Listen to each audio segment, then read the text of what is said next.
ഭാരതമെങ്ങും ഹൈന്ദവ ശക്തിയുടെ ഉയർത്തെഴുന്നേൽപ്പ് ലക്ഷ്യമിട്ട മഹാനായ ചക്രവർത്തി ശിവാജി മഹാരാജ് 1627 ഫെബ്രുവരി 19 പൂനെയിലെ ജുന്നാർ നഗരത്തിനടുത്തുള്ള ശിവനേരി കോട്ടയിലാണ് ശിവാജി ജനിച്ചത്.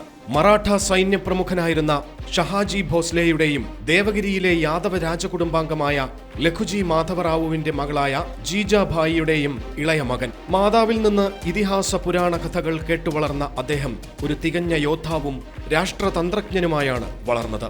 ആയോധന കല, കുതിരസവാരി എന്നിവയ്ക്കൊപ്പം ഹൈന്ദവ ഗ്രന്ഥങ്ങളിലും അദ്ദേഹം പ്രാഗൽഭ്യം നേടി.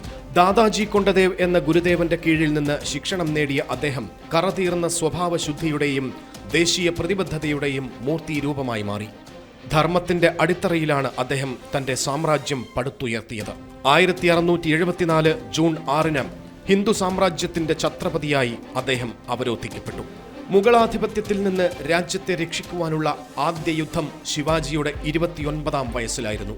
അഫ്സൽ ഖാനുമായുള്ള പ്രതാപ്ഗഡ് യുദ്ധത്തിലെ വിജയം ശിവാജിയിൽ ആത്മവിശ്വാസമുണർത്തി. പൂർണ്ണമായും ജനതയുടെ വിപ്ലവമായിരുന്നു അത്.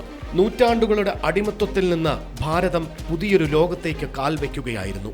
ശിവാജിയുടെ വീക്ഷണങ്ങളിൽ രാഷ്ട്രത്തിന്റെ ഉയർച്ച മാത്രമായിരുന്നു ലക്ഷ്യം. അധിനിവേശ ശക്തികൾക്കെതിരെയുള്ള വെല്ലുവിളിയായിരുന്നു അദ്ദേഹത്തിന്റെ ഹിന്ദു സാമ്രാജ്യം. ഭരണകാര്യത്തിൽ ഉത്തമ മാതൃക ഏതെന്ന് ചരിത്രത്തിൽ കാട്ടിത്തരുന്നത് ഛത്രപതി ശിവാജിയുടെ ഭരണകാലഘട്ടം തന്നെയാണ്. സുതാര്യത, പങ്കാളിത്തം, ഉത്തരവാദിത്വം, നിയമവാഴ്ച എന്നീ ഘടകങ്ങളിൽ അധിഷ്ഠിതമാണ് സദ്ഭരണമെന്ന് അദ്ദേഹം പ്രഖ്യാപിച്ചു. നൂതനമായ സൈനിക തന്ത്രങ്ങൾക്ക് അദ്ദേഹം രൂപം നൽകി. ഗറില്ല യുദ്ധം ഉപയോഗിക്കുകയും തന്റെ രാജ്യം സംരക്ഷിക്കാൻ നാവികസേന നിർമ്മിക്കുകയും ചെയ്തു. സമർത്ഥമായ തീരുമാനങ്ങളുടെ ശക്തമായ നേതൃത്വവും ശിവാജി മഹാരാജാവിനെ ഇന്ത്യയിലെ ഏറ്റവും മികച്ച ഭരണാധികാരിയാക്കി.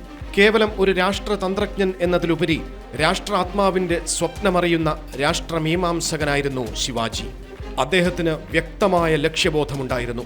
സ്വാമി വിവേകാനന്ദന്റെ അഭിപ്രായത്തിൽ ഭാരതത്തിലെ ഏറ്റവും മഹാനായ ഹിന്ദു ആയിരുന്നു ഛത്രപതി ശിവാജി. മുഗളന്മാരുടെ കയ്യിൽ നിന്ന് ഹിന്ദുക്കളെ രക്ഷിച്ചെടുത്തവൻ, ഹിന്ദുധർമ്മത്തെ പുനഃപ്രതിഷ്ഠിച്ചവൻ.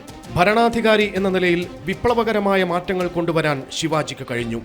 അഴിമതിയും രാജ്യദ്രോഹവും അദ്ദേഹം അനുവദിച്ചില്ല. അടിമത്തത്തിന്റെ അവശിഷ്ടങ്ങളായിരുന്ന എല്ലാത്തിനെയും അദ്ദേഹം തിരസ്കരിച്ചു. ആത്മവിസ്മൃതിയിലാണ്ടുപോയ ഒരു ജനതയെ ആത്മവിശ്വാസം നൽകുന്നതിൽ ശിവാജിയും അദ്ദേഹം സ്ഥാപിച്ച ഹിന്ദു സാമ്രാജ്യത്തിനും വലിയൊരു പങ്കുണ്ട്. ഒരർത്ഥത്തിൽ ഹിന്ദുസ്ഥാനിലെ ഹിന്ദു നവോത്ഥാനത്തിന്റെ തുടക്കം ശിവാജിയിൽ നിന്നാണ്. 1680 ഏപ്രിൽ 3 തന്റെ ചരിത്ര നിയോഗം പൂർത്തിയാക്കി ഛത്രപതി ശിവാജി മഹാരാജ് ഈ ലോകത്തിൽ നിന്ന് വിടവാങ്ങി.